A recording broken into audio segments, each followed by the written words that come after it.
दोस्तों सब्सक्राइब कीजिए गुरुजी है ना ऑनलाइन चैनल को और दबाएं इस घंटी को। आप देख रहे हो गुरुजी है ना ऑनलाइन चैनल। हाजिर हुआ हूँ एक नए वीडियो के साथ। चलिए पढ़ते हैं।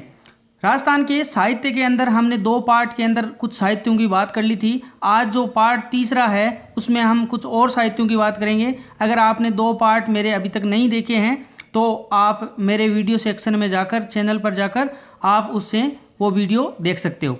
चलिए दोस्तों स्टार्ट करते हैं। जो पहला आज हम लेंगे साहित्य वो है पाबू प्रकाश। ये पाबू प्रकाश लिखा था मोडजी आशिया ने। तो ये पाबू प्रकाश है, ये किसके ऊपर आधारित है? ये है, आपको नाम से पता चल रहा है ये पाबू है। तो ये मोडजी आशिया द्वारा पाबू जी के जो जीवन वृत्तांत हैं उसके ऊपर ये लिखा गया था। तो इस चीज़ को आप ध्यान रखना, जो पाबू जी का जो जीवन वृत्त है उस पर ये प्रकाश डालता है। उसके बाद में जो नेक्स्ट है वो है छत्रपति रासो। इसको जो लिखा था वो है, इसके कवि हैं वो है कवि काशी छंगाणी। ये इसमें किसके बारे में लिखा हुआ है ये हम बात करेंगे। एक तो इसमें जो लिखा हुआ है वो है बीकानेर का इतिहास। बीकानेर का इतिहास अपने को इसमें देखने को मिलता है वन। और इसके अलावा इसमें जो प्रसिद्ध हम बात करते हैं मतीरे की राड, तो मतीरे की राड का इसमें बहुत ही सुंदर वृत्तांत इसमें किया गया है।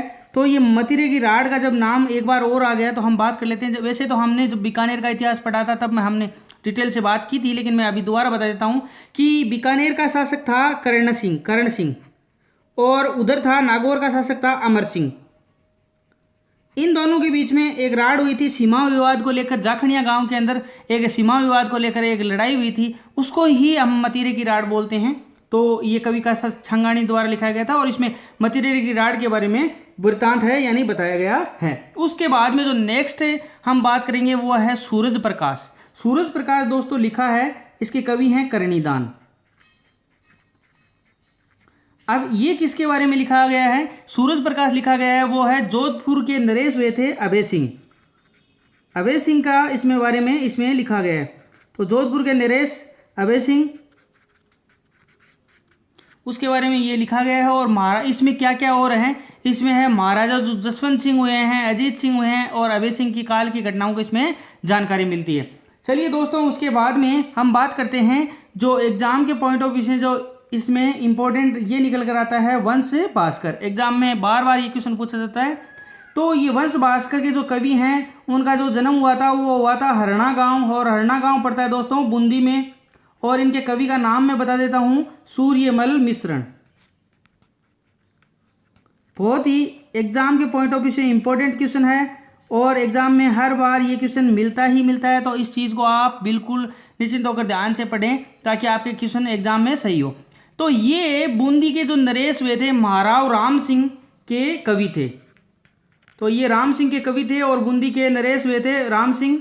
तो उनके ये आश्रयातीत कवि थे और 1840 में ये रचना इन्होंने की थी। तो ये रचना कब की है? ये रचना लगभग 1840 ईस्वी की है और इसे महाभारत के समान एक विश्वकोशीय ऐतिहासिक काव्य की संज्ञा दी गई है।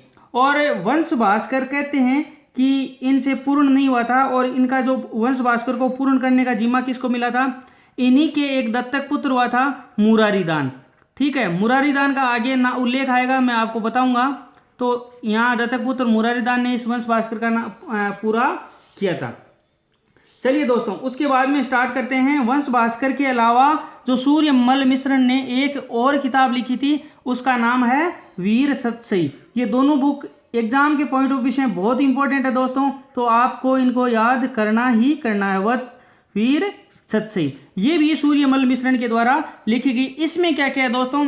वीर सतसई यानी वीर रसात्मक, यानी जोश से ओतप्रोत दोहों से परिपूर्ण ये डिंगल भाषा की अनुपम कृति है। तो इसमें जो वीर से आपको याद रखना है, इसमें क्या है? वीर रसात्मक दोहे हैं और डिंगल भाषा से कृत ये कृति है। और राजस्थान के जो शौर्य है, राजस्थान का जो त्याग है, बलिदान है, धरती का प्रेम है इत्यादि जीवन मूल्यों के सफल रूप से अभिव्यक्त इसमें किया गया है। तो आप इस चीज को ध्यान रखना हो। तो वंश भास्कर और वीर सतसई किसके द्वारा लिखी गई थी? सूर्यमल मिश्रण के द्वारा। उसके बाद में दोस्तों बात हमने यहाँ पर की थी, इनका जो सूर्यमल मिश्रण का दत्तक पुत्र हुआ था मुरारीदान।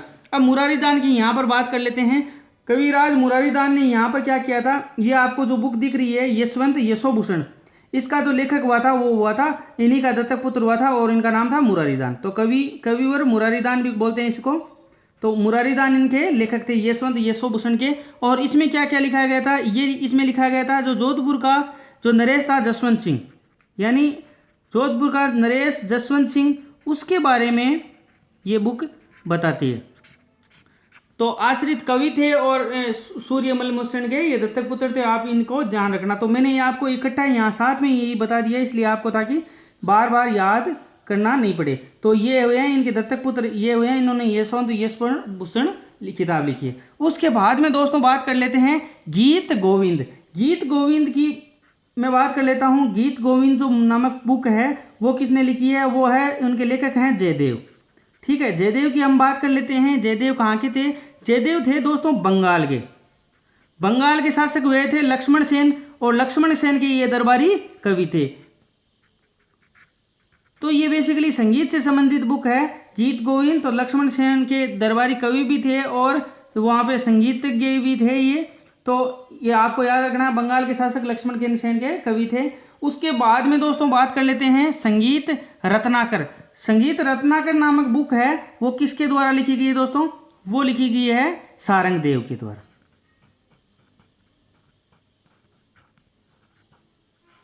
अब सारंगदेव की बात कर लेते हैं। सारंगदेव का जो ये एक आधार ग्रंथ माना जाता है, और ये दौलताबाद के एक राजा हुए थे सायण।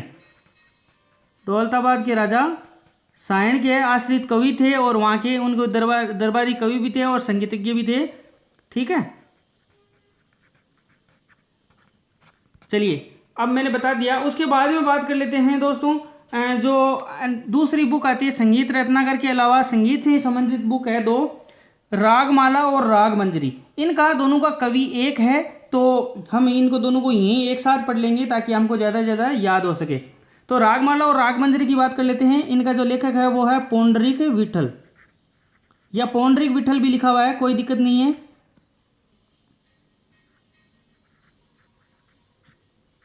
तो इनकी बात कर लेते हैं। ये जो जयपुर के महाराजा हुए थे माधो सिंह और मान सिंह के आश्रित कवि थे और संगीतज्ञ भी थे। तो ये माधो सिंह और जो मान सिंह हैं उनके दोनों के आश्रित कवि थे और संगीतज्ञ भी थे। तो आप इन चीज़ को ध्यान रखना, जयपुर के जो मान सिंह हुए थे अपने माधो सिंह हुए थे उनके आश्रित कवि और संगीतज्ञ थे। चलिए उसके बाद में बात कर लेते हैं। जो नेक्स्ट बात आती है वो है अमीरनामा। तो अमीरनामा किसने लिखी थी, इनका जो लेखक था वो था मुंशी भुसावन लाल।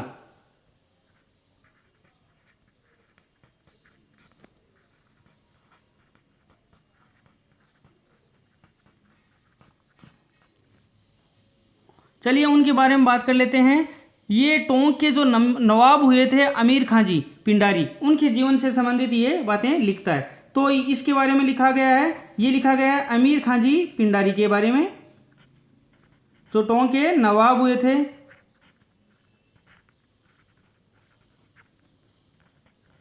उनके बारे में ये लिखता है। चलिए अमीरनामा के बाद में जो नेक्स्ट बुक निकल कर सामने आती है वो है अमरसार। तो अमरसार के जो लेखक हुए हैं वो हैं पंडित जीवधर।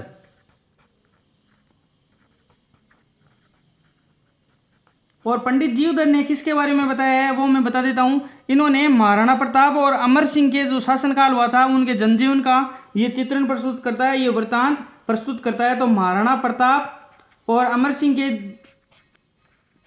का जीवन वृत्त इसमें है, यानी उनके वृत्तांत को ये परिभाषित करता है।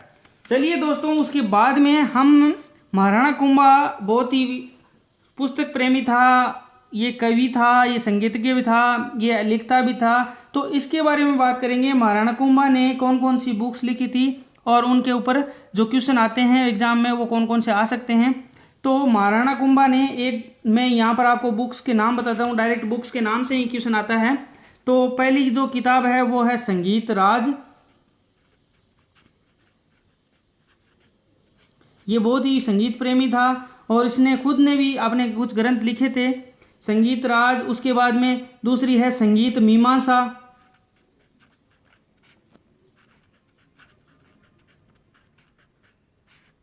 तीसरी मैं बात कर लेता हूं वो है हरिवर्तिका या हरिवार्तिका।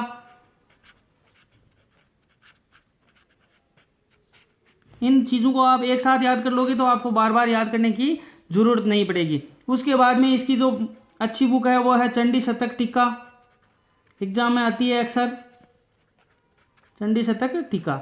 उसके बाद में जो 5वीं बुक की बात कर लेते हैं वो है संगीत सुधा,